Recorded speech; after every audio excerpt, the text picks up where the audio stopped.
Adjusting preferences like buffer size can have a big impact on how your computer reacts when you're recording and mixing. Let's take a look at how to configure preferences that affect computer performance so that your system will work at maximum efficiency when running Ableton Live. So I'm going to go into preferences using the key command, comma for a Mac or control comma on a PC, and you're going to want to select the audio tab. Now under the latency area, you'll see an option for buffer size. So just a little background here. Computers work more efficiently when there is a chunk of data waiting for it at the instant that the computer is ready for the next piece of data. The larger that chunk, the more efficient the computer works. But in an audio program like Ableton Live, there's a payback. The larger the buffer or chunk of data, the more latency that you encounter, meaning that when you're recording, you get the I played a note and then you heard the note, and there's enough delay that it's really disturbing. So the idea here is that when you're recording, you're going to want to set this buffer as low as you can, and then higher when you're mixing and editing, because at that point, you really don't care whether or not that there's a few milliseconds of delay.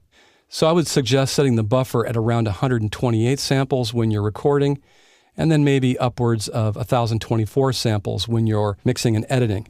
So note that Ableton will allow you to set this value to anything, but many interfaces actually have presets that they will work with, and those are usually multiples of 32, like 32, 64, 128, 256, and so on.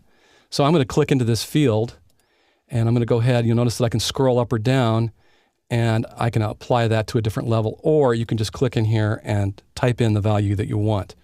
So I'll click 128, and then I'll click the Apply button to set that. So you'll notice that now my input latency is a little bit more than 4, or around 4.5 milliseconds. The output is almost 4, for a total of around 8 milliseconds of latency. Now that's going to be small enough that it's not going to bother you. But we can test how Live is going to be able to work with this by using this area at the bottom.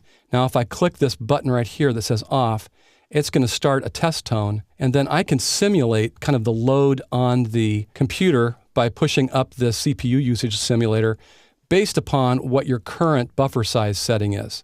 And the reason we want to know this is because if the buffer is set at too small a size, you may experience some distortion or dropouts in the audio. And this is one of those things that you often forget about, and you'll encounter some problems and you'll wonder what's wrong with your setup, and you'll just have to remember to come back in here and adjust the buffer size. Okay?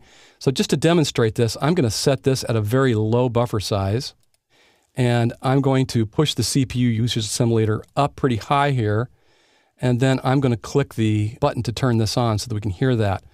So as I'm playing this, I'll actually push the CPU usage up until we can hear what those dropouts or distortions sound like.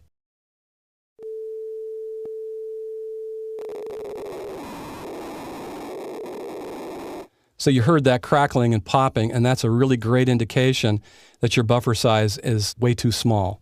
So again, I would suggest setting this around 128 samples or so when you're recording, and that's for audio or MIDI, by the way. And then when you are ready to mix and edit, bump that up to 512 or 1024 or something like that. I'll enter to apply that, and then I'm going to hit my escape key to get out of this window. Now, in the future, you can look up here in the upper right-hand corner at this button on the control bar where it says currently says 4%, and this is the CPU usage indicator. And if you're getting upwards of 75, 80, 85% up here, that might be contributing to the problems. And so either adjusting the buffer size or taking a look at how many tracks you have running in the session, you may need to reduce that. But those two things will help balance the performance of your system. And then I'll just point out one last button over here to the right of the CPU usage. We actually see the disk indicator, and that will show us if there's any problems actually pulling audio off your hard drive if that starts to light up. Okay, so now that you know how to configure the preferences in Live that affect system performance, you'll be able to adjust the audio parameters so that your system will work efficiently whether you're recording or mixing.